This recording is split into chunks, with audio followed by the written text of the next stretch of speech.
So today's guest was born and raised on the water in Westport, Massachusetts. He spent most of his youth developing his boating and fishing skills with the guidance from his father.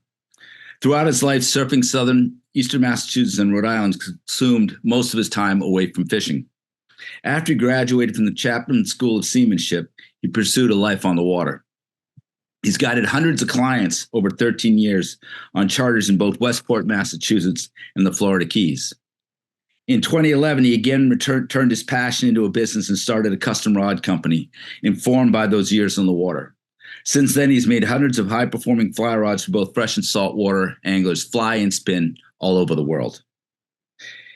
He, until very recently, held the men's 12-pound tippet International Game Fishing Association IGFA world record for tautog on fly.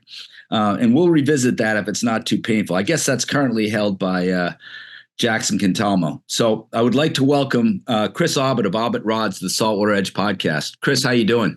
Good, Peter. How are you? Good, man. I realized right now I left, and you did too, your original Saltwater Edge, Thames Street. If we're 30 years old, 31 now, you were one of those first couple. Just old enough to drink legally. So there you go. Yeah. That's one of the qualifications. I think my first year of guiding, second year of guiding. Yeah. I started working at the store. It was down by Fine Line Hair Design. And yes. We'd already moved once out of the hair salon into the Half a Team One building, right? That was when you were there? Yes. Yeah, that was great. It was a great spot. That hairline salon place was only 800 square feet. It was nuts. Yes. Yeah, back in the day. That was a great shop, though. Yeah. So needless to say, we've known each other a good long time. It's been a while. Yeah, that's right. And so now you're in my hometown, and I'm back where you used to be. I'm in Newport, and you're in Duxbury, right? I am. We moved here in 2016. Yeah. And you're coming live from your rod shop for Aubut Rods. Yes, this is where it all happens, and we chose this house in particular. It's got its own separate entrance there behind. That now. Our where we started the rod business, people were going through my kitchen in Falmouth, and my wife wasn't having that anymore. You know. That's right. We've got this great office space down here, and I'm able to put out quite a few rods. It's a great little spot, and I'm by myself. I'm working on my own, so everything I do is I hand do everything. Yeah, every step. You know, I know you as I do. I can't help but comment on how clean your shop is. Just like my boats. That's true. That's absolutely true. That's absolutely true. So, you know, one of the things, knowing you as long as I have, and you know, being envious for much of that time, you spent a lot of time on the water in southern New England in those great fly rod bluefin days, and then you spent time in the Keys more than a couple seasons. What would be the biggest lessons for you? Maybe first as an angler, because I know you fish for pleasure every chance you get.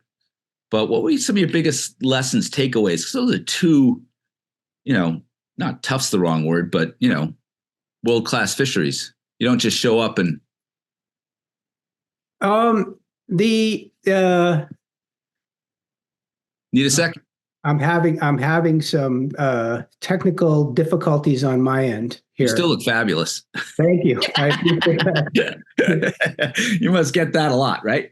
It's not a problem. Sign in, join a meeting. I'm sorry. No sweat. Something happened here. I crushed the intro. I got to do it again. Are you seeing me? I am not. Okay. The phone rang on this end. Oh, there we go. Perfect. Okay. I got it. All right. So why don't we just explain? There was technical difficulty there. And so we're just going to re-ask the question Chris was preparing to answer. And that was about, with all that time on the water between the guide years in southern New England and in the Keys, it's almost, 15, 13 years or so. There's got to be some lessons learned from those world-class kind of fisheries, and you were on the, you were there for the schoolie bluefin on the fly. You have all that tarpon experience in the Keys. What are some of the real lessons you take away as an angler?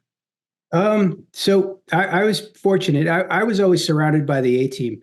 Even when I was a little boy, I was very young. I was always surrounded by some sporty people, whether it was the town that I grew up in, whether they were commercial fishermen, sporting anglers, wing shooters. It's very similar to Duxbury, Westport.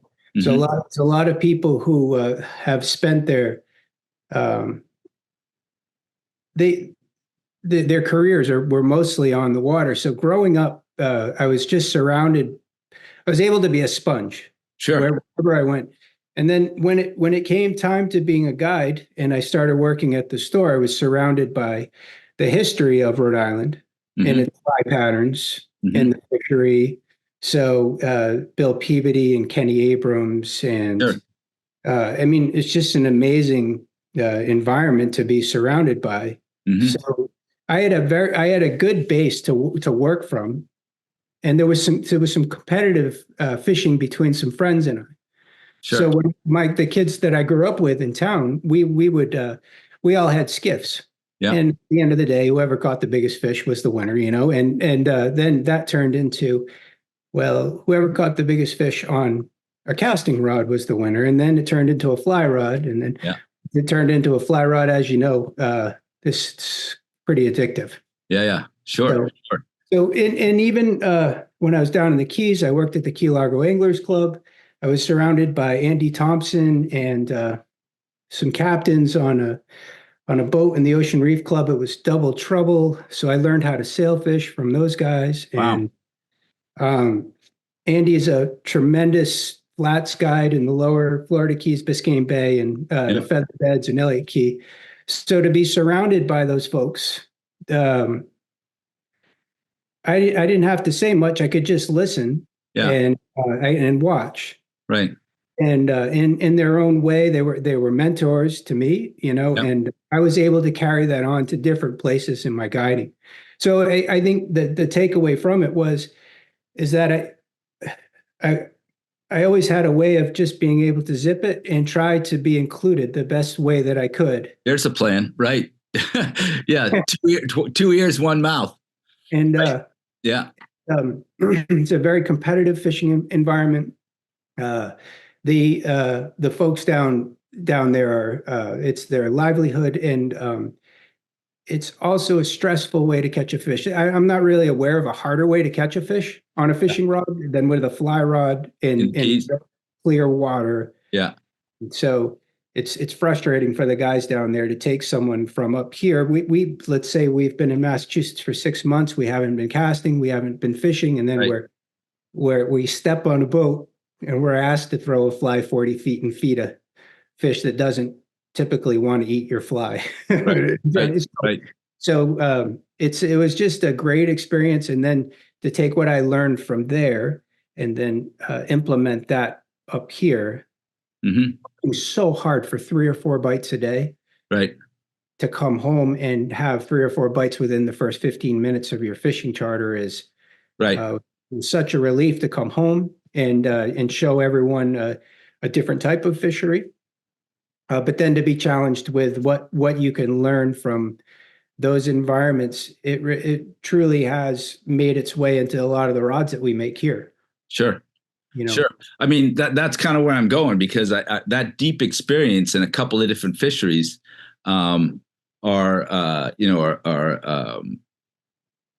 see them in your build choices, and I wouldn't consider myself a rod geek or even a tackle geek, but there's one you make, and we'll get to them later, called the rubber slinger. You pick it up and it's just perfect for what it does, and I think that's a mark of the time on the water that's built into the product. I think of your Newport days. We had quite a few characters around, as well as great fishermen. That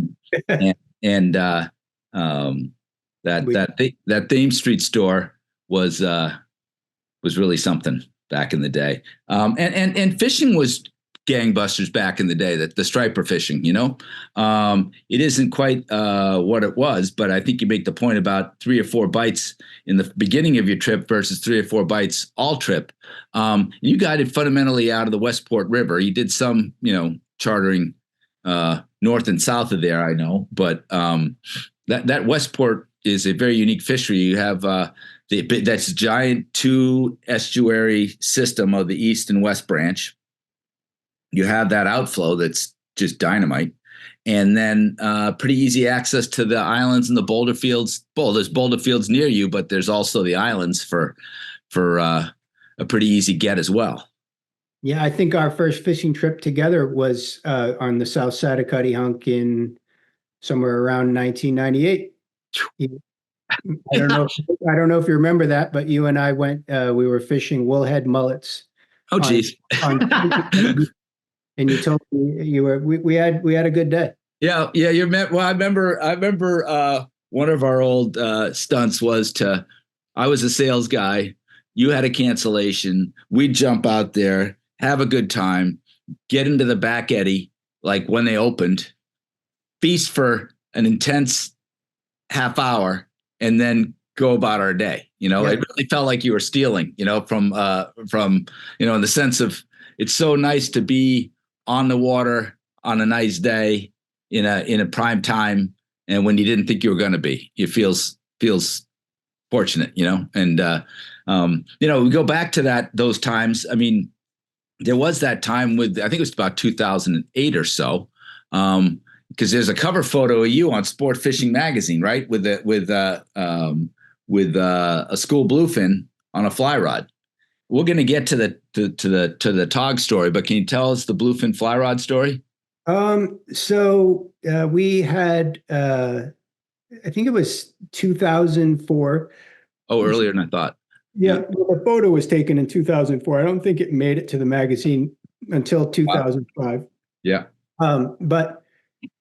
So growing up in Westport, I was talking about the commercial fishery there. Most of my friends would set their gear on Cox's Ledge, Brown's Ledge, Southwest Shoal.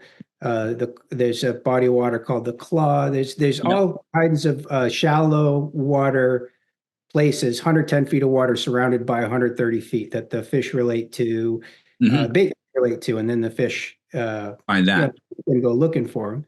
Yeah. So my friends who would set their lobster gear on those humps out there would call me up from Key West and say, "Hey, Chris, they would troll in between sets. So they would haul a set of lobster pots, and then they'd throw a 30 out the back with a green machine on it or something and troll between. And their boats only went 7 knots. Right. So it's perfect. Just about. Yeah. Yeah. And they would catch them, and my friend Chapin would call me up and say, "Chris, they're here." And then I would put my flat skiff away in Key West, and I think the pilot line home 1,710 miles from Catherine Street to Drift Road. So Key West, Westport, just fly right up, and Trips Marina would put my boat in the water, and I'd go for just till about October 15th. But those bluefin were there when the water was right. So it's changed. It's changed quite a bit. So I went down with a friend last year, and they were there, and it was late June. Yeah. Wow. Unheard of when I was guiding. The water had to be just perfect. And these were first year class bluefin. So these were babies that were probably born out in the stream. Yeah. And they grow at a very rapid rate. So within the first year, I think they're around 8 pounds, somewhere in there. Yeah. With the first 18 months or so, they're about 8 to 10 pounds. And those are the fish we were catching. We were catching them on 10 weights with 250 grain lines or 300. Yeah, the one on the front of the magazine seemed bigger than that. Maybe not. Most of them were south of 20 pounds, but once in a while we'd get one around. About the size of those, or smaller than those really big Harker's Albies that are 20, 22 pounds. Yeah, so they're manageable on even a 9 weight. They're very strong they were stronger than the albies. Right. So they did the same thing that the tuna will do, which is like the pinwheel game. Yeah. Yeah. So it was, and it was a different fight. So the albies will typically take one run and they'll tail wrap, or they'll take a couple of runs and you'll get them to the boat. The bluefin would take a big run and then sit on you. So you'd have to drive up on top of them and then lift as much as you can with a fly rod. Right. You know, there's only so much you can do. Right. Only so much in that. Yeah. So we would have people pulling from the reel, more or less, just like pointing the rod right at the fish and reeling. And I just ask folks to get an inch at a time, and then they'd get frustrated and they'd take a little break and ask if there was bluefish to catch. Well, I've seen the jig and pop standard sizes, and it's different obviously the fly rod, but without the proper technique, you're going to wear yourself out. You get your arms involved at all, you're going to wear yourself out rather quickly. Yes. And you are looking for a bluefish at that point, you're like, gosh. Some folks, some folks could go all day and just keep catching them, and then other folks we would make like a 10-mile run in a 19-foot skiff. So wow. It wasn't. You had to forecast, and the prevailing winds in Buzzards Bay and Rhode Island Sound is southwest when those Bermuda highs are set in. When that weather comes in that those fish are associated with, the mornings are typically flat calm. Right. And then read in the afternoon. Yeah, and just ride it home in the afternoon. So Westport take you home. Right? is a catcher's mitt for southwest wind. So you could literally run out of fuel and the wind would take you right to the west if you wanted to. So it's keep it interesting. Yes. Yeah. It's a very neat spot, and it's I think it's a more regular fishery like it was in the 70s and 80s again, whereas and the classes of fish are much different. It's not just the first year and second year class fish. Now there's big fish, and so there's fish that aren't fun to catch on a fly rod. Right. What was the just quick leader setup and fly and that kind of thing? I'm just curious. Yep. So I don't think I ever learned that. Although I remember one day I was out front in Newport with a friend of mine, and we couldn't see you guys, but you might have been a mile and a half off the beach. And Corey, of course, was calling it the town dump out there. You couldn't see the town dump going on out there. It was, I guess Tim Shields was out there. You were probably there. Yes. Corey, et cetera, right? And there I was putting by, catching bluefish, a mile and a half away. Yeah. So I adopted what I learned catching tarpon to my leader. The way I built a leader to catch a tarpon is the same way I built a leader to catch the bluefin. And we have to find a way to absorb all that shock that happens when the fish is swimming in one direction at 30 and you're trying to set the hook. It immediately will expose whatever weaknesses you have. Yeah. So if we go striped bass fishing and we're catching fish that are less than 10 pounds, you can get away with things like blood knots and uni knots and perfection loops and the typical type of inshore leader systems that we build. But when you are fishing for game fish that are powerful, they make a lot of runs, it's best to try to keep all your knots so that they break around 100% of the breaking strength of the tippet that you're using or the leader that you're using. So I would nail knot a 40-pound monofilament to my fly line. Yeah. And I do it in a way, it was an improved nail knot that I learned through the guys who were fishing on the Royal Polaris and Royal Star for striped marlin back in the 90s. Like Steve Abel and stuff. Yes. And what's his name? Trey Combs. Yeah. Trey Combs was catching some big wahoo and striped marlin what they would do is they just take the fly line and double it back like you were going to tie an Albright knot, and then they tie a nail knot over the two legs of the fly line. It's just very strong. I've never lost one. Then from there, I just tie a Bimini twist in my 20 pound, and I would surgeon's knot my double line to the 40 pound and tie a Palomar knot to the fly. It's a 100% leader system. And I do something to the bimini called furling the bimini. It's just a way to twist up the bimini, and it makes it shock. Yeah, So you did one in the shop a couple weeks ago. Yes. Yeah. Yeah. And I still use them today, even on my striped bass outfits. Yeah. I mean, I haven't tied one in a long time, and it might have been you who turned me on to them, but that's exactly the way it goes in your head. It's like, this is a shock absorber. Why wouldn't you use it? You know, and it's going to be hard to do in a podcast because some people are hearing us, some people can see us, right? But it amounts to furling the leader, right? To take two pieces and create a bit of a rope, and that's the piece that does the stretch, right? It's mono, so it has stretch in it, but there's two pieces as well, right? Together. So mono, its properties are much different than fluorocarbon. So monofilament will stretch. I think it's around 30%. Right, and it'll come back. It's elastic. Yeah, it's very nice to use as a butt section. So it nail knots better. It's much easier to nail knot mono over fluorocarbon because fluorocarbon is so hard, and it also stretches. So it's a great butt section material. And then when you take the double line of the bimini and you cut it and you furl, you twist up the double line, you can go ahead and create a shock absorber. And if you tie your knots absolutely like perfectly, it's possible to get 21, 22 pounds of breaking strength out of a 20-pound tippet. And to a lot of folks in today's braided line world, and we use a lot of heavy braided lines and a lot of lines that are unforgiving. No stretch. Most people are using 25-pound to their dock or to their lure.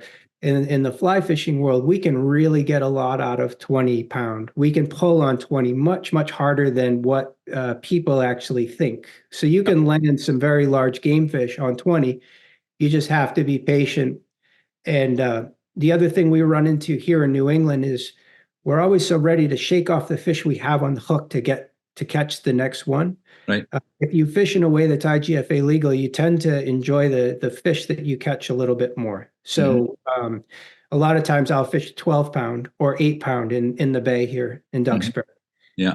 And we land some 15 or 18-pound fish on 8 or on 12. If I've only caught one fish that morning, I'm pretty happy, because I landed that big fish on 8. So it's kind of like playing golf by the rules. I just set up my leaders, and I challenge myself to catch a larger fish, and it's interesting, the fly rod itself has, and I'm asking a rod builder, I'm asking here, has more flex in it, right? It's not as good a fish fighting tool because it's longer and more limber than some other, spin rod designs. It does have maybe the best shock absorbing system, right? Is that essentially right? That it might be a better shock absorber? Absolutely. And some folks who are truly trying to set the very light line records are using even softer fly rods, and they're using different backing behind their shooting heads. So they're using a material that's more stretchy. So even their running line systems are given some insurance and some stretch. Yep. Yeah. Yes.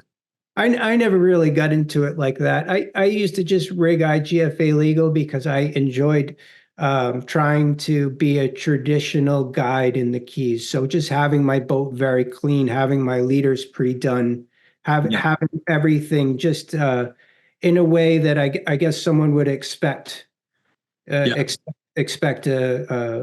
boat and rods to be in that type of environment. Yeah. I used to do a lot of, I wasn't married or I didn't have kids, so I had plenty of time.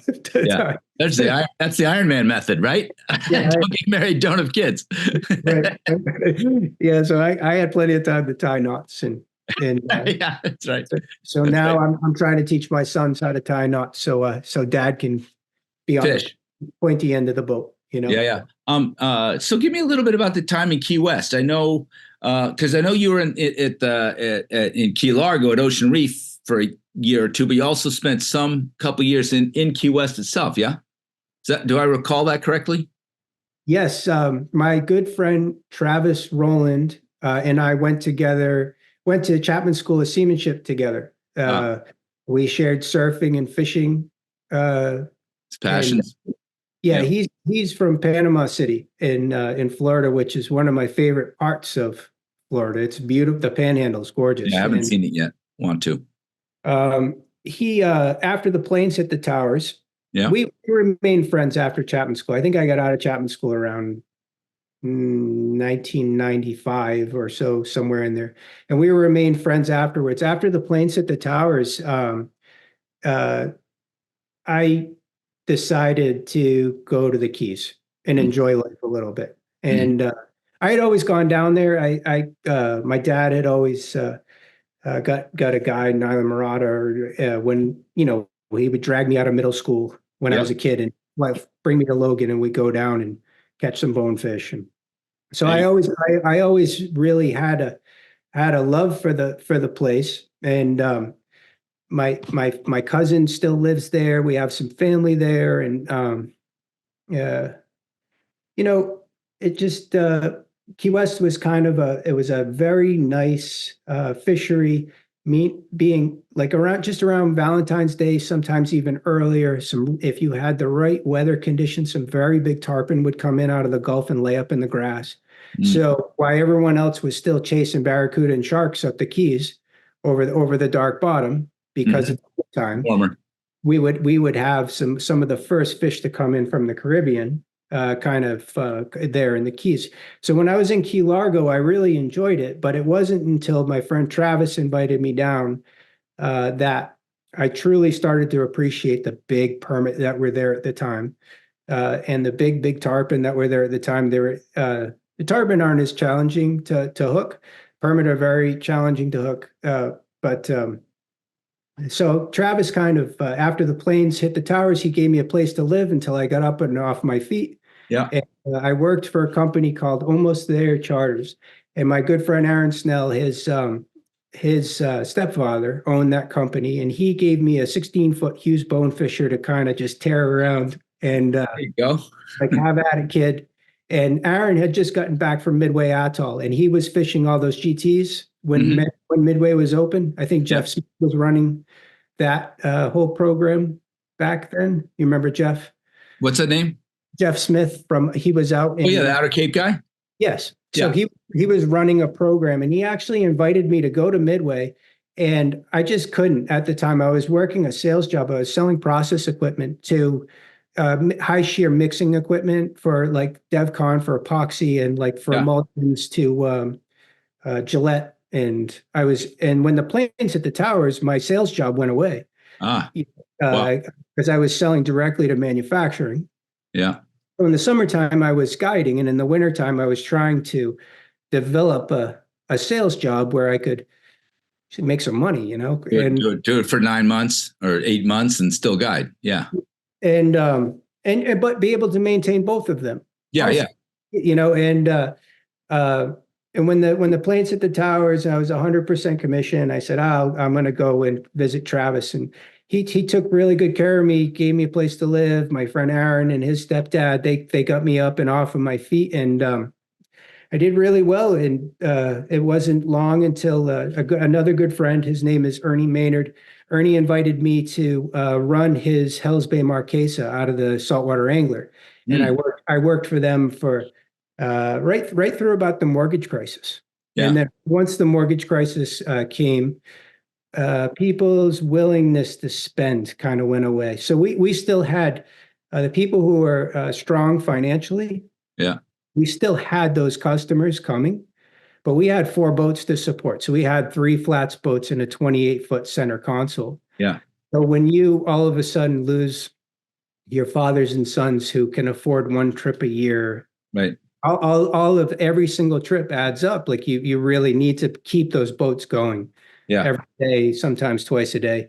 We decided it was probably best to kind of move on and Wrap this up. Yeah. yeah. And I think is that what brought you back to Westport? yeah. So a lot of us kind of we weren't able to keep it going. Now my friends who did stay down there and keep going, yeah, doing great. Yeah. They're doing really well, and they have. I just fished with Aaron last week or 2 weeks ago. We caught some pretty big barracuda and caught some. There's so the funny thing is that all the permit are gone. You were down at the same time I was, not in the same part of Florida, but it was a chilly stretch. It was. We were staying in West Sawyer Key on the ocean side, and you could lean into the wind. Yeah. It was so windy. But Aaron came up with his skiff. He's got a new Isla Morada made by Hal Chittum up in Stuart, Florida. Beautiful flat skiff. Impressive boat. We saw some little tarpon right off the bat, and they were like 4-pounders. They were little guys. Yeah. And we didn't catch any of them, and we didn't mess with them too much. But what we did find is we found some barracuda up to 25 pounds, and those are exciting to catch. And I had my 2 sons on board. So it was a 50th birthday present. They sent me down to go fish with my buddy. Oh, nice. But my mom, my wife, and my sons, they surprised me with a trip to go see Uncle Aaron. Oh, excellent. That sounds great. So it was really nice to be back down there, and it was like a second home for a long time. Sure. Well, it sure seems like that time on the water, whether it was in Westport for all those years or the Northern Keys or down in Key West itself, lots of time on the water. And I can, you've been building rods since, well, probably forever, but more formally is the Aubut Rod Company since 2011.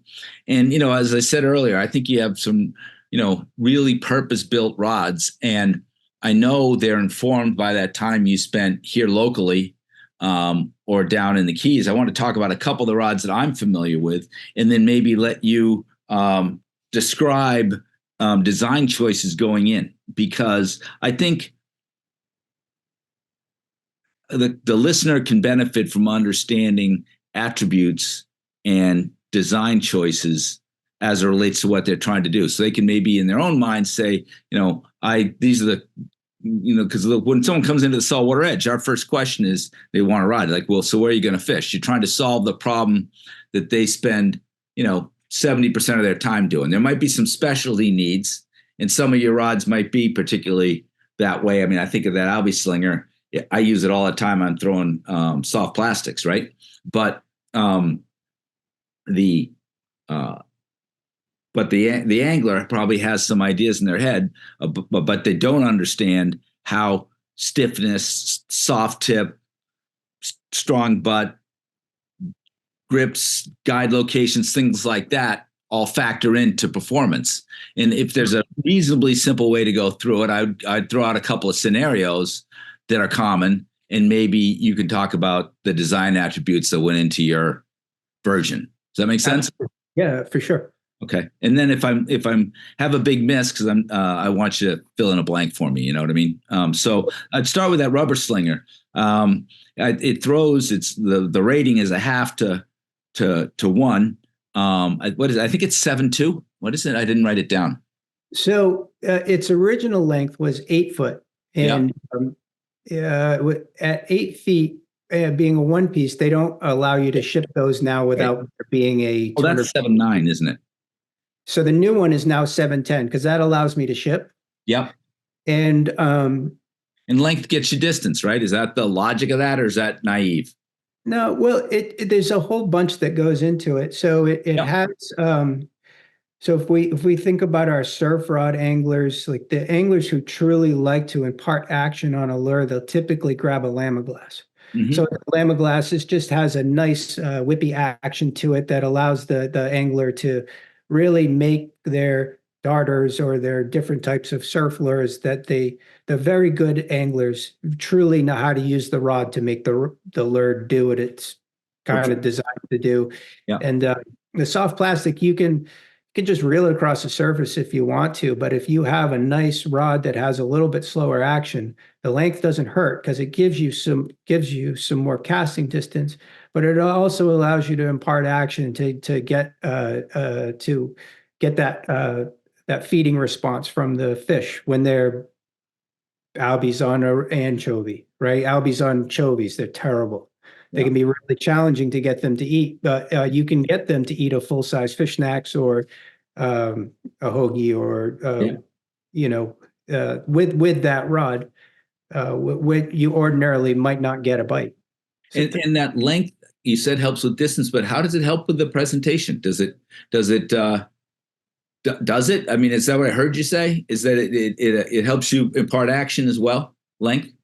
Yeah. So I like to use a softer feeling fishing rod to create that pause in the bait, and then that kick. The pause and the kick is what I feel gets the feeding response out of a fish. And our first rods that we used were salmon mooching rods on the boat in Westport. So I had the first generation Shimano Stratix with 14-pound fire line on. Yes. And you still carry 14-pound fire line because people still ask for it. yeah, so it was the smoke colored fire line, and I Ever used run out? Let me know. Yeah, I'm sure you have a little. I used to take this guy Brad Livesey fishing from Oswego, New York, and he owned Livesey's restaurant in Oswego, and was a steelhead fisherman.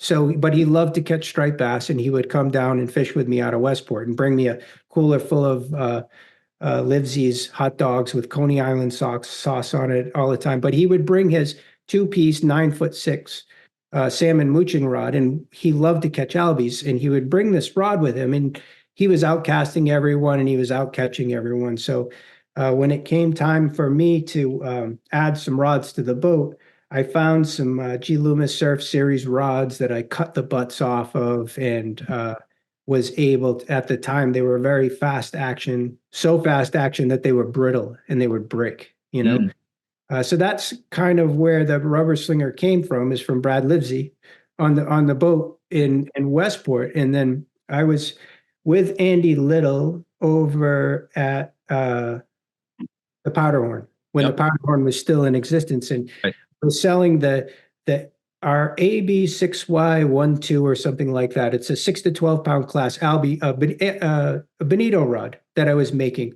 Had a really short rear grip and was only 6'8" in length, and was designed to just very quickly and accurately deliver little deadly dicks or epoxy minnows to. And he's like, "I've got this guy, Alex, you should meet." Peru. Yeah. So I got this guy, Alex, you should meet. He, since you're doing this species specific type of rod, he makes these beautiful, I don't think they were called fish snacks at the time. They were called something else. Albie snacks. The company was called Fish Snacks. They were called Albie Snacks. Okay. Yeah. So Alex and I kind of hit it off right off the bat. He's a very cool guy. He's quiet, and he's remember in the beginning I was mentioning, like, some people just have the ability to kind of zip it and just absorb. He's really one of those people. He absorbs a lot, and I think he fishes with some accomplished anglers and is a fishy cat. He showed me a picture of a bass that was, I'm not kidding, I think it was like 50 inches that he caught on our rubber slinger. Yeah. So we caught some really big fish on that very light rod. Yeah. And so I said, I've been using something for years, and I'll get in touch with Alex. And that's kind of how I found a blank that I really like, and it works. And I've used it now for close to 8 or 9 years and it's the same rod. That's when we were in Falmouth, I think. I started building it when we were in Falmouth. Well, it is one of those examples to me when you pick up a rod and it's perfect for what you want to do with it. right? And I throw a lot of Albie snacks in the spring too for stripers, but definitely in the fall. And the rod and maybe a 4,000 series Shimano like a Stratic or a Twin Power, and you got a winner.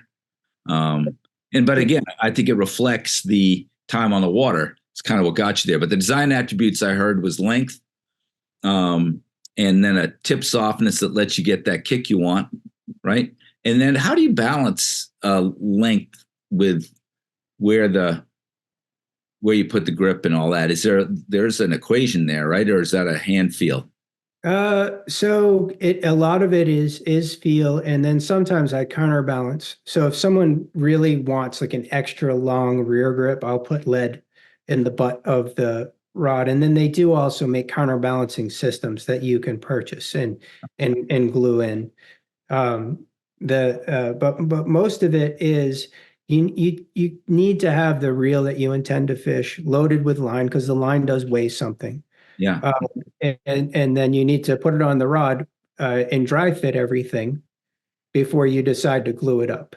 Got it. You know, I'll move the reel seat fore and aft before I find a place where, and I've done so many of them now, like I'll look at the blank and I know the number. Yeah. So I know exactly how long the rear grip should be for after doing, it takes you 1,000 of them before, you know, Yeah. now that I've done so many. You mentioned something that often is a pet peeve for me, and I don't know what the logic is that rod builders use, but many rods seem, I'm thinking of the E6X, now called EGX or something, but the Loomis light tackle, multiple transition rod, super short rear grip. And, if you're going to throw, I like, and maybe it's because I'm a surf guy as well, I'm not intending to throw with one hand. You know what I mean? It's just no place. Is there a reason or a logic as a rod builder to the rear grip length and that kind of thing? Yeah, the Rage Fs, they're smart guys. They really know their stuff, and I think that a lot of what they do is data driven. So they have to build a rod that spans across 20 different fisheries. So whether it's red drum or if it's black drum or if it's walleye or if it's maybe it's a freshwater thing. Do you notice freshwater rods have shorter rear grips as a rule? They're a better hook setting tool when you have a shorter rear grip. So if you see the freshwater anglers really setting the hook, so you get more power from if you set the reel seat closer towards the butt of the rod, you're pulling from the most stable section of the blank.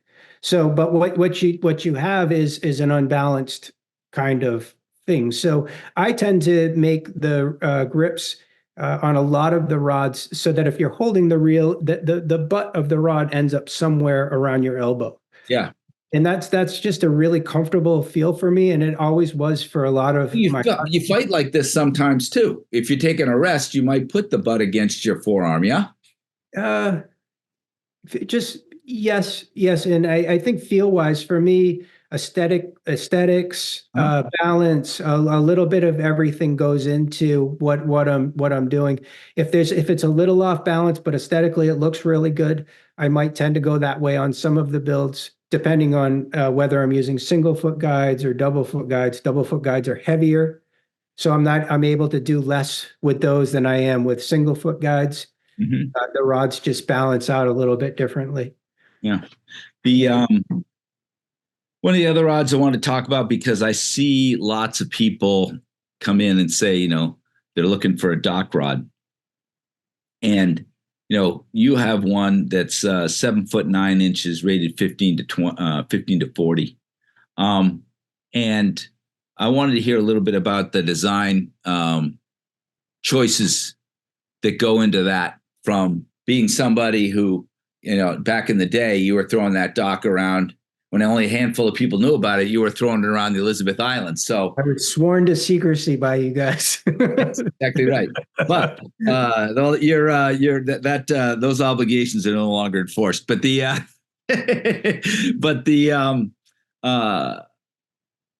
what are some of the design characteristics? We go from a really light rubber slinger with its unique characteristics and attributes to kind of the other end of the striper guys spectrum, probably. What do you when a guy wants a dock rod, how are you talking him through that? What do you think the important characteristics are?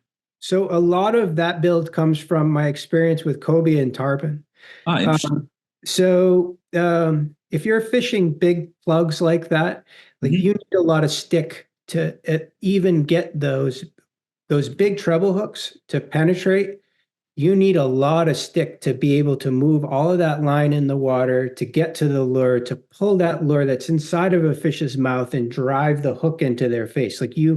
If you try to do that, with a lighter stick, you're going to lose a lot of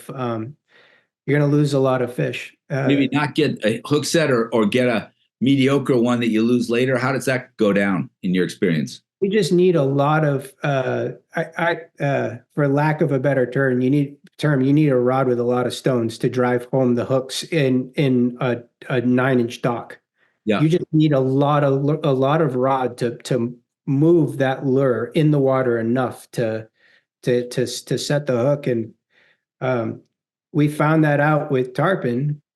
Right. Because we were in an ugly place when I was first started in the Keys as far as gear transition. So when I started in the Keys, we transitioned over from SS series pens and Daiwa black and golds to the Shimanos of the world, or the Daiwa products of the world. Jose Waihebe was awesome in bringing Japanese gear into the inshore saltwater markets. He was one of the guys who truly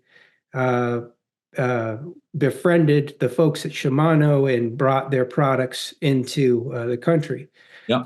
So I think Mike Iaconelli is probably responsible for the freshwater side of the Japanese reels that we use today. And Jose Waihebe probably was pretty instrumental. But the rods were, at the time, they were either so fast action that they would break. The process of building carbon rods at the time was not what it is today. So the way that they build the blanks today has been perfected over the 90s. So if you remember, we used to break our GLXs and our IMXs and all of those rods. They don't do that nearly as much as they did. So now we're transitioning from 25-pound mono to spider wire first to Fire Alert second, and then Power Pro third.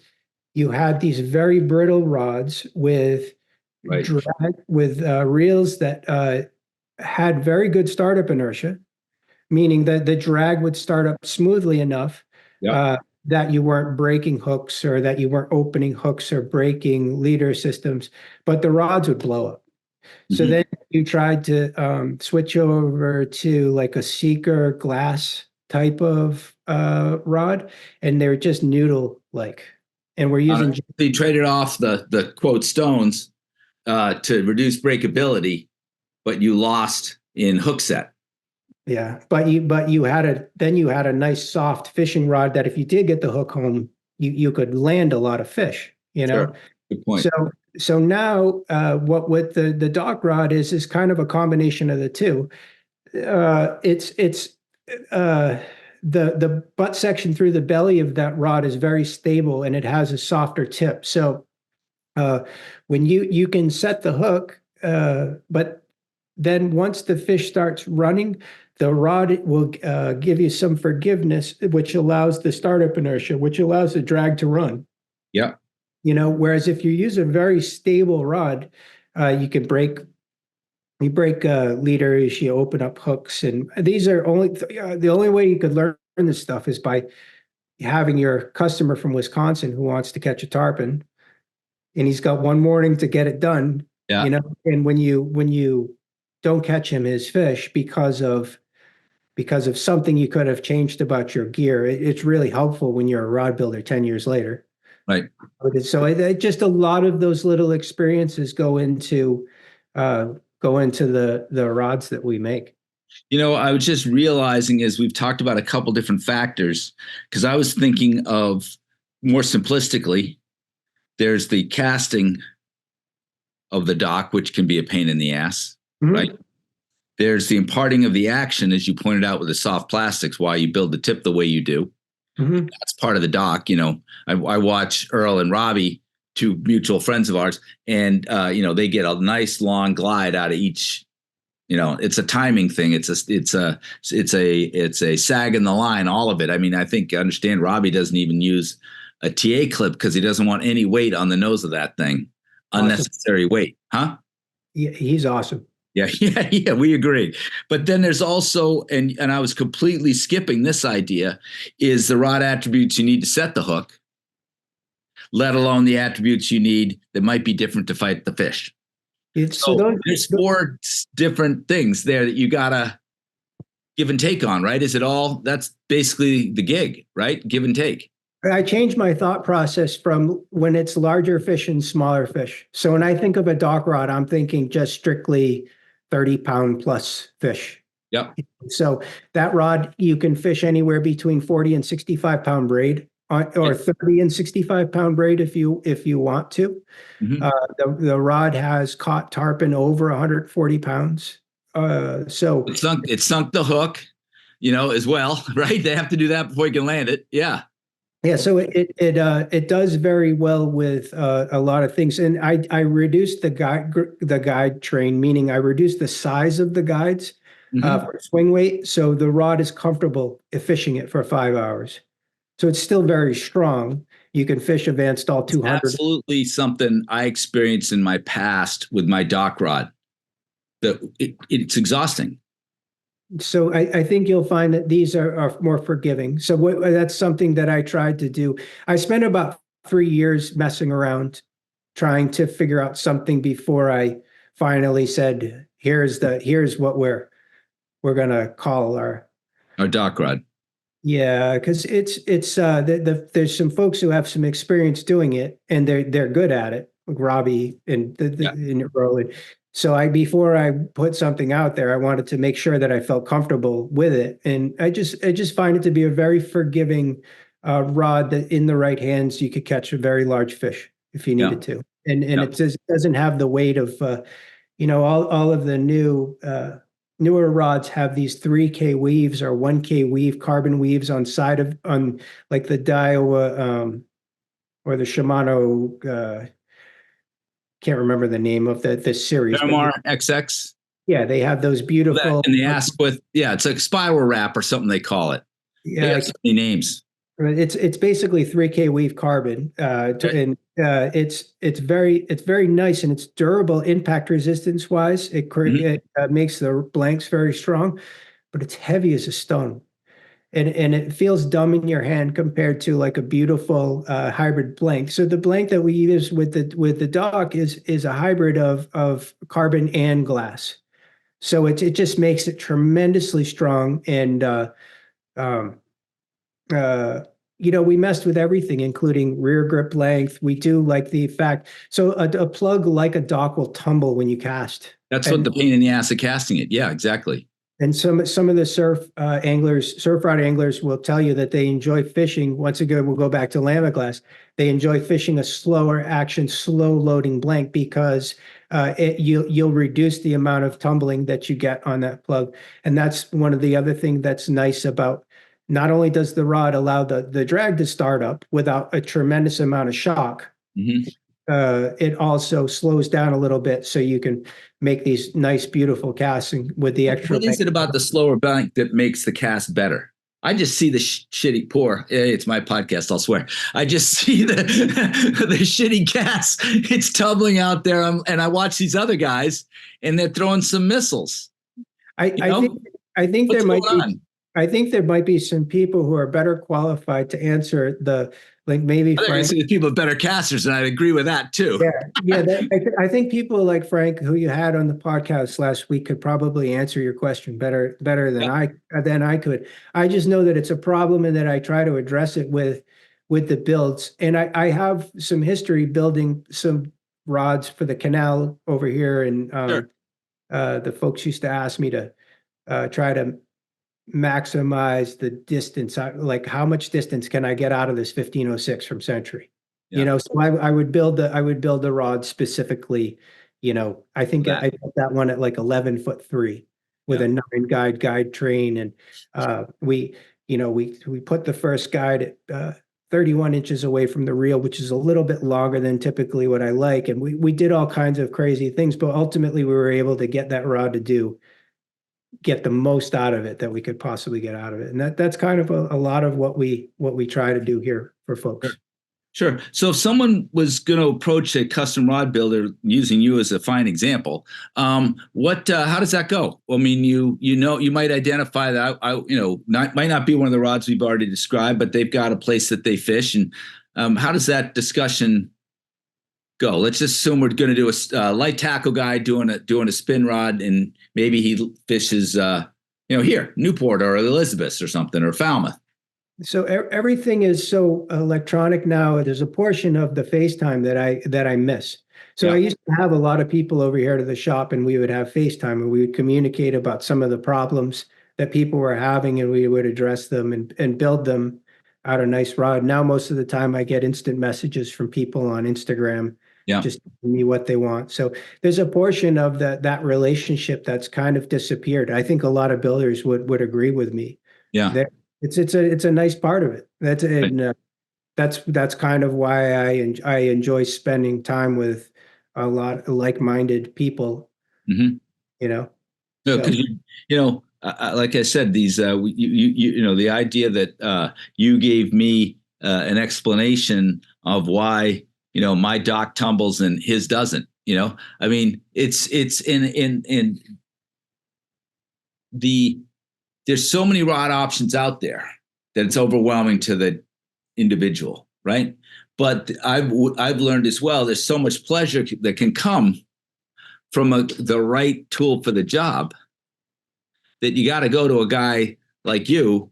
I think you uniquely, because you spent so much time doing exactly what I enjoy doing, and that informs your builds. I mean, they're super clean. You don't have a lot of fancy weaves and stuff. It's pretty much I think you told me, hey, look, in a week and a half, it's going to have, fish slime on it and this and that. So we can only hope.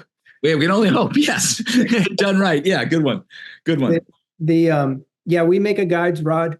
I was a fishing guide I think I've been a rod builder now longer than I was a fishing guide, but wow. Okay. We make a guide's rod, and we just no frills, the highest performing components that I can get my hands on. Everything that is spinning and casting is all Fuji. Yeah. I won't use anything but their products, and they just have the budget in R&D to make things that last. Yeah. They design and test, and they innovate. So I use most of their products, and then if I'm building tuna rods, I use Winthrop tackle mostly. Mm-hmm. I started using AFCO quite a bit, and Winthrop just makes a superior product. They really do. They make very nice stuff. Some of the rods I still build with AFCO though.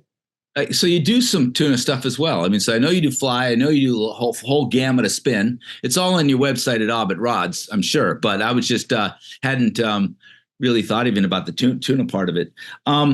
Let's.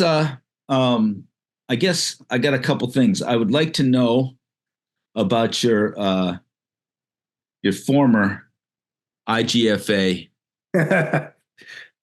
fly caught record tog. Can you tell me a little about your tog story? Because I've caught one on the fly, and it's and I've caught triggerfish on the fly, and I think you're in the same boat as me in the we like to watch. It's about my favorite thing is to watch a fish approach a fly and eat it. So I don't think we've ever had this conversation. Can you tell me that story?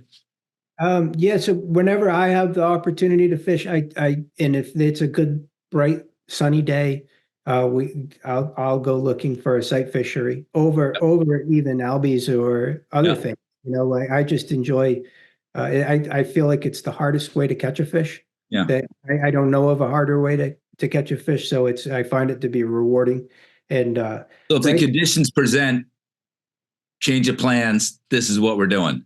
Yeah, if I have the time, I certainly go. And Bryce Contessa is a guide out on Martha's Vineyard. And at the time, in between guiding And in between guiding and rod building, I was working at McDougal's as a dock master. Right.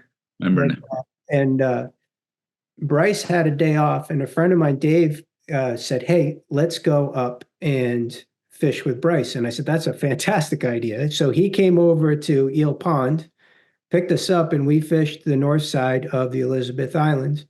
Mm. We had some beautiful flats. And I think it's Nashawina. There's a beautiful set of flats on the north side of the island there, and we were catching some striped bass. It was a fantastic day. We caught quite a few fish. They made the hard days seem like they couldn't exist. They would just every fish we threw at ate. It was a lot of fun. Big payback. Yes. So I saw a tautog come flying onto the flat, and I wasn't too far away from the Keys at that time, so I was sharp. I went down to the Keys last week, and I learned how out of practice I was. Yeah. I've been raising two boys, so my sight fishing game is off. It's not what it was, but at that time I was really sharp, and a tautog came flying at me, and I hit him in the tail like I would a permit. A lot of times I would throw, when I was fishing for permit, I would try to hit them. Yeah. We would obviously try to feed them too, but there were certain times when the fish, like sometimes if you hit a permit in the tail, they'll turn around and eat it before it gets to the bottom. Mm-hmm. Like the 7/32 dumbbell merkin. Yeah. Hit him right in the tail, and the fish would swing around and eat it. And I saw the tautog come, and I just zapped his tail. He turned around and ate it. And there you go. Dave and Bryce were freaking out. They thought this was the greatest thing ever, and I'm stripping the thing in, trying to get it off the line so I could throw it at the bass that are coming down the flat, having no idea that the tautog is part of the IG. I didn't know, like the tautog is in the wrasse family, and there's the Napoleon wrasse, and there's all these fish that are in international locations where anglers who go to the Seychelles or Christmas Island or these different places, they'll throw their crab flies at these different types of fish. Well, the tautog is part of the wrasse family, so we caught the fish. We had to have Falmouth weights and measures come down to certify the scale at Falmouth Bait and Tackle. Where Christian was there. Yeah. And, Jack from the IGFA certified it. His name is Jack Vitek or something. I can't remember. He gave me the record, and then I can remember Craig called me one morning. This is Ken Talmo from Van Stall. Yeah. Yeah. He called me one morning and said, "Don't worry about it. We won't take your record," or something. We've been throwing at tautog all morning, and it was he and a friend of his, Johnny, who were down in Long Island area. I think they were fishing together. Yeah, it was that one up. Yeah. I was looking at the record book like a couple weeks ago, and I saw the last name Van Cantelmo in the book. So I'm glad it's Jack. I'm glad it's Jackson. Yeah. If anyone's going to take it, I'm happy it's his. Well, let's go take it back. Let's make that a spring project. How's that? It can be dangerous sometimes. So what's that? I can be dangerous sometimes with a fly, So, but I think they have a great fishery there for that. Yeah. So tell me, and we're gonna. I was just curious, since you have this experience, like as we talked all along about the Keys and up north, and I hear tarpon, I hear permit, I hear tog, I hear striper, I hear albies, bluefin. I mean, sailfish. You've had. What are your 5 favorite fish to pursue? You like hard, I know that. So you probably put permit towards the top, I would guess. Yeah. The barracuda on fly is a really fun fish to catch, and they're much harder than people might anticipate. They're harder to catch than what people. So I enjoy them. I really never enjoyed permit fishing that much. I did because it was part of Key West. Sure. It was part, and it's better than not fishing, of course, right? It's fun, but I truly enjoyed a big tarpon. Yeah. I also really enjoyed very big bonefish. Key Largo has some areas that the bonefish are they're scary looking. They're 32 inches long, big Oof. big ones. Yeah. But this was 10, 15 years ago. I don't know if it's still Yeah, what fish the like status that, is. Yeah. but they're 12-pound fish. They're Yeah. really, really big fish. Maybe they're 30 inches. I don't know if I'm Yeah. exaggerating, but they're big. And when they would tail, they looked like a permit because their tail was so big. Mm, yeah. Those were fun. There was a period of time where I really enjoyed the piece of largemouth fishing. Ah, interesting. That makes sense. So I like a red-winged blackbird being in the cattails and the noise they make in the spring and fishing the spawn or pre-spawn. Yeah. So Almost now coming up.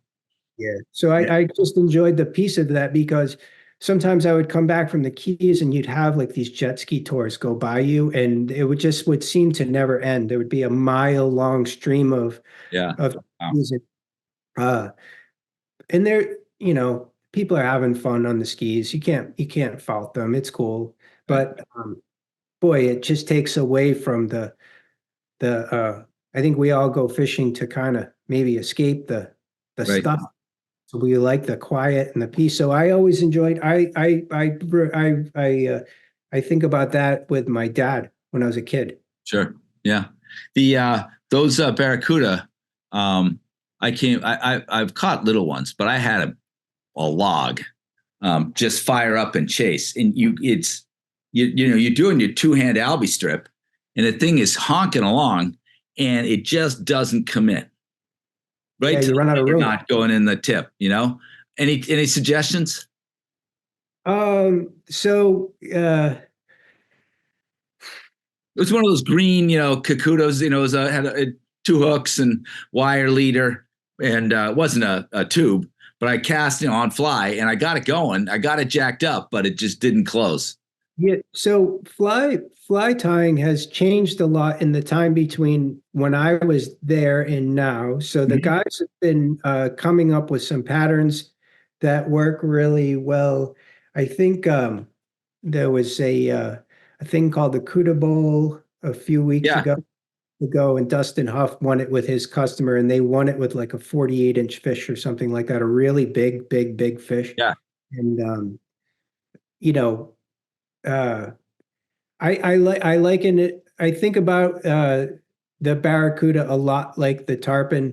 So as I used to pole this place called the Seaplane Basin, and I would see certain fish that were postured up differently, and I would tell my customer to throw at that fish. You could tell right away, and it was where they were sitting depth wise. So the fish that were very near the surface were Mhm. difficult to get them to eat. The fish that were very near the bottom were difficult to get the customer to be patient enough to let the fly sink yeah. down. Settle. Those fish that were mid water column were just postured up, ready to feed. You could tell like those would be the ones to get Yeah, to eat. The barracuda, a lot of the times, as you would go pulling down the flat and you started seeing houndfish start jumping all over the place, or you'd see mullet muds, or you'd see like a lot of activity, yeah, those fish we would try to focus on and catch. yeah, Whereas some of the fish that were just after a front, they'd be really just in a hole, trying yeah, to get some sun, try to warm up. Those are the ones that would like kind of slowly kick after your fly, and it would be tough. So it was a lot of it was weather dependent, and then interesting. I was looking at posture, and then I was looking at what was going on with life Yeah, around, yeah, and then whenever I found the most, we would go looking for life too. So I would try to run and chase tides. yeah. If I was too much water on one flat, I'd pick up and run and try to chase water on another flat. The barracuda, though, when they're, it's exciting, if Yeah, they, I really enjoyed them. I always thought they were great. And I love striped bass fishing too. course. So even with squid flies. So I love fishing squid flies and with that what's the Rio it's like a quick loading line. Oh, the outbound. Yeah, Yeah, the outbound, and they make a line that's got like a sinking head on it, like a tungsten sinking head, but it has an intermediate back taper. It's called, and I think it sinks at the rate of about 4 to 6 inches a second. So Wow. fish is like a 350, Yeah. but the head is a little bit shorter, and it does a really good job of carrying that big squid fly. Yeah. So Yeah. it's nice to fish 5, 8 feet down in Yeah. the bay. We've got a lot of grassy bottom with a ton of current going over it. And in June, the bay is filled with squid. So it's really a lot of fun. Yeah, good. I didn't know that about. I don't really haven't grown up there. I didn't have much squid experience with it there. So let's change gears here for a minute. First I remind people this podcast is brought to you by the Saltwater Edge. Please think of us if you have any needs in the surf, fly, and light tackle category. The Saltwater exists to help you make the most of your time on the water. So hit us up if we can be helpful. So let's in swapping gears here. Just a couple recommendations you might make. I know you spend a lot of time with lures and flies, and I know you said if given the chance you'd go sight fishing with a fly rod. So what are two flies that you make the most use of when sight fishing with a fly rod? What are I'm sure it's a bit of a depends question, but I don't want to list the 6 flies either. So do you have a couple of So my first one is, which is my go-to in a lot of situations. I'm able to feed a lot of fish that I normally would not get to eat, is a bendback. I fish so I fish the 3407 mustad, and I just bend it back, and I'll some of them I dress and some of them I just tie sparsely, but I keep a range of them from size 2 to 2/0 in my box all the time. And yeah. that, a lot of that comes from fishing our for our so a lot of the striped bass we're throwing at aren't actually like crabbing. They're not on the flat like rooting and Right. digging up. Sometimes you'll see them in there rooting and digging up sand eels. In Rhode Island, I think they crab more than they do here on the North Shore. Yeah. Well, on the South Shore, but the North north of the of, Cape. Yeah. yeah, yeah. So the a lot of the bass here, I'll see them like scraping lice off of their sides. You see them swimming and scraping on their sides, and they're eating a lot of minnows up here. They're eating a lot of squid and a lot of minnows. So I throw little bait fish patterns quite a bit up here. Yeah. Down in Rhode Island, I love to throw like a little mole crab pattern or a merkin, just because I enjoy watching a fish pick a crab off the bottom. And our good friend Pete Farrell, he's a very good fly tyer. So Pete always has a nice arsenal of different types of crabs, and he always gives me some great ideas whenever I see Pete Yeah. spot. And then I don't get to spend as much time with Dave anymore. But he used to. He always had some beautiful patterns that I would learn. Just the same thing. I was always surrounded by all these guys who were great at what they did. Right. It was cool to have a look at their boxes, and then I could go home and That is one of my favorite things too, is looking at a talented guy's fly box. Yeah. This inspiration you get out of there is crazy. Yeah. What are 2 resources you make use of to prepare for a day on the water? I mean, are there software or log or what? I'm just curious what it is you might have for resources that help you prepare. I always look at the prevailing wind conditions, and it helps me to understand where to launch my boat. Yeah. So I used to keep my boat in the water all the time, and I was almost strictly 100% Westport guy, and it just made it like easier because I just didn't have to move things around all the time. I could just keep my boat there and go fishing the next morning. Where now I have the opportunity to grab one of my sons or both of my sons out of bed at 03:30. Yeah.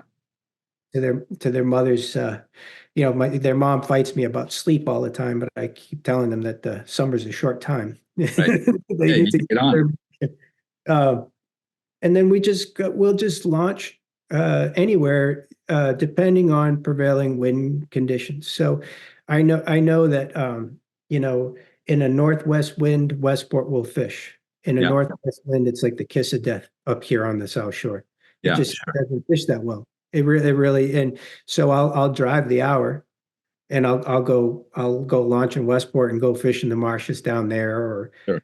go fish in the like Sakonnet River. I know if the wind's blowing east, I can go fish the whole shoreline there up along the golf course and Right. uh, up to Fogland and go enjoy myself. There's tons of rocks, and if you can't pick a fish off in that 6 miles of rocky bouldery shoreline, Yeah.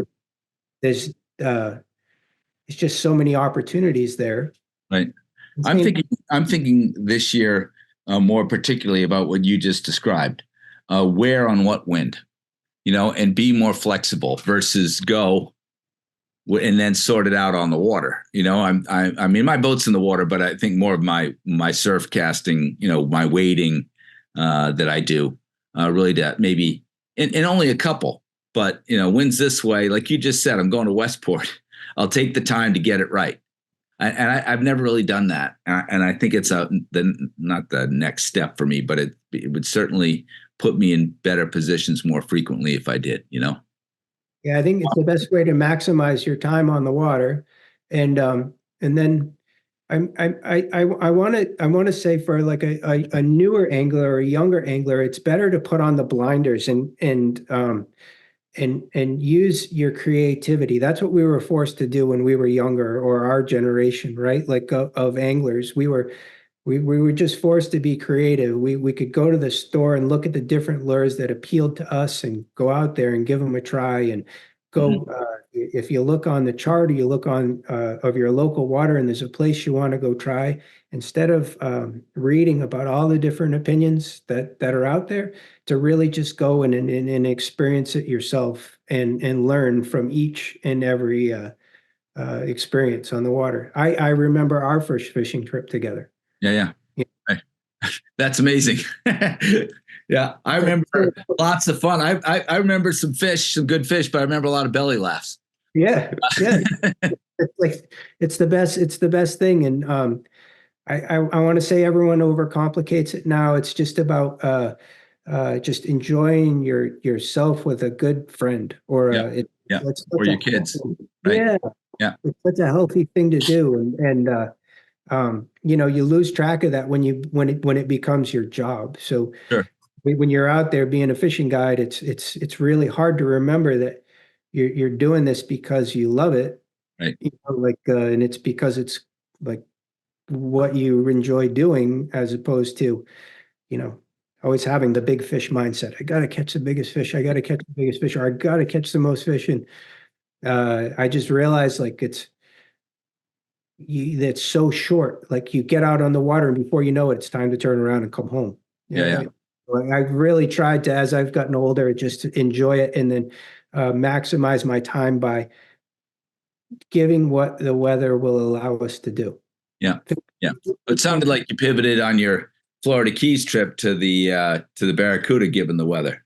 We Yeah, did. And yeah. in doing that, we found 5 schools of bonefish that had 20 fish in them apiece. And my youngest Fletcher hooked one.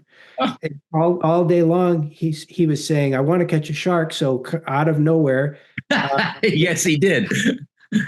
a lemon shark came up and ate his bonefish, which he thought was the best thing going. And Aaron and I were like smacking the push pole at the shark, Sure. trying to get him away. And my youngest was so fired up. He thought it was the best thing that could have ever happened. And Yeah. he's got the hot hand. His brother is a good angler. My oldest is a very good angler, but he's getting good. But he almost tries too hard. Yeah.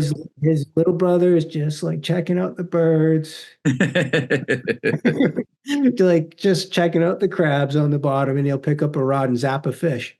Yeah. You know, he's so that both of them are good in their own little way, and the carefree way seems to work. yeah. Yeah. That one's got the hot hand for sure. So, last question, or next to last question, was you've done all this guiding over the years in a couple of different places. What are 2 tips you'd give an angler to improve? Because you have all this, they come and maybe they're not as, I don't know, as capable as you'd like, or can't execute in the things you need. What are some of the things you'd be recommending that they do? Is it slow down and be more observant? Don't work so hard? Don't get all tense. That might Uh, be one of them.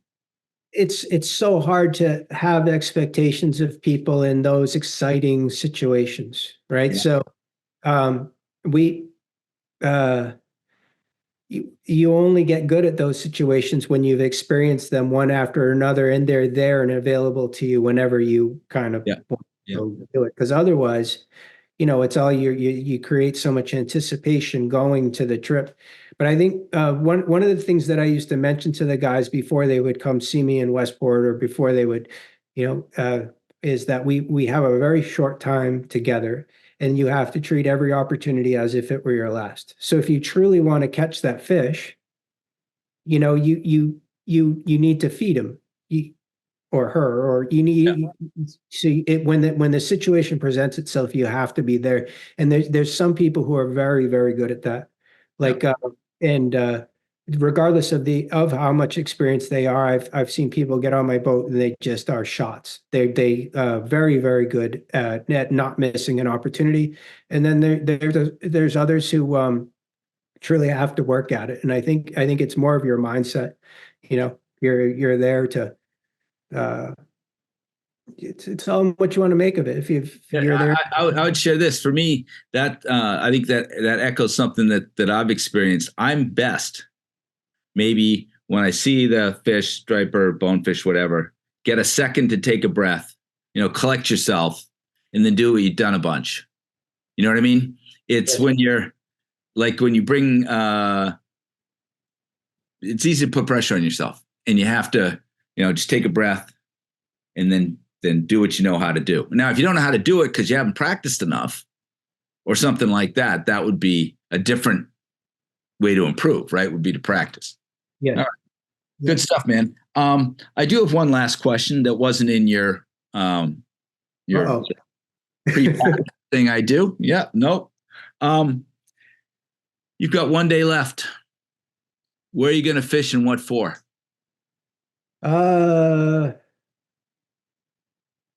White marlin with my sons.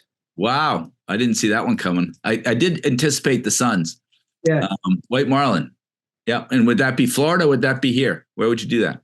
South of Nomans, or just south and east of Nomans, just in a big, beautiful center console, nice, calm, Yeah. stable Bermuda high pressure day, maybe a little bit of wind, and just some fly rods and some spinning rods. I like being out there too. Yeah. I used to spend a lot of time in Westport as a kid. A friend of mine had a 36-foot Bruno Stillman, so it was a very slow boat. So it would take us like 4 or 5 hours to get out to. We had all the time in the world, so it didn't matter. That's right. Your kids. Yeah, we would go. I would tell my parents we were going to go fish around Gooseberry Island, and the next thing you know, we'd have like the boat filled up with food and fuel, and we'd be, 30 miles south of Westport, me and my buddies, and we used to go back there and catch little bluefin and white marlin and Yeah. um, I guess we catch oceanic bonito, the little skippies, and Yeah. it was a lot of fun. Sounds- It's nice and quiet back there, and that's when they used to bomb the island too. Yeah. So it was cool. You'd be out there and they'd be bombing the place. Well, I think your kids get off the bus in about 15 minutes. So Yeah. we'll wrap this up. Thanks a bunch, Chris. Chris Aubut Rods. So real quick, where can people learn more about Aubut Rods? I think the best thing to see a lot of our work and things that we've done in the past is our Instagram page. We have some Yeah. great photos there. And then that we have a nice selection of rods at the store for you to see. Saltwater Edge. Yep. The guys are pretty excited about them on the floor. So I'm sure they'd be able to check some out there. And then if you have any direct questions, please reach out to the store or to me here personally. Yep. Find me through my website or Instagram page. Sounds good, man. Always good. Good to see you, bud. Thank you. Let's fish. Let's fix that 12-pound tautog issue. Yes, we need to fish more than one albie day a year. There you go. Yeah, it was a good one last year, though, wasn't it? 2 years. Last year, too. Yeah, it was 2. We were on it. That was fun. Had a nice time too. Take it easy, buddy. All right. Thanks, Peter. Betcha. Bye-bye.